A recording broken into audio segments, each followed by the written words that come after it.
পেটের জেদি মেদ কিছুতেই কমছে না। কঠিন ডায়েট বা ব্যায়াম ছাড়াই কি ম্যাজিকের মতো ওজন কমানো যায়? আজ এমন এক জাদুকরি পানীয়ের রেসিপি। মেদ ঝরানোর জাদুকরি পানীয় পান করুন ঘুমের আগে। শরীরের অতিরিক্ত নিয়ন্ত্রণ করা সম্ভব। রাতের ঘুমের আগে একটি বিশেষ পানীয় তৈরি করুন।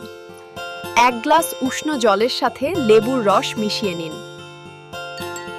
কয়েক ফোঁটা মধু যোগ করতে পারেন। এই মিশ্রণ আপনার পরিপাকতন্ত্রকে উদ্দীপিত করবে। রাতভর আপনার হজম প্রক্রিয়া সচল থাকবে। ভোরে উঠলে আপনি ফুরফুরে অনুভব করবেন। দেহ থেকে বিষাক্ত পদার্থ বেরিয়ে যাবে। এটি চর্বি পোড়ানোর ক্ষমতা বাড়ায়। নিয়মিত সেবনে ফলাফল স্পষ্ট দেখা যাবে। আপনার স্বপ্নদোষ সুঠাম হবে। এই সহজ উপায় আজই শুরু করুন। সুস্থতা আপনার দোরগোড়ায় এসে ধরবে।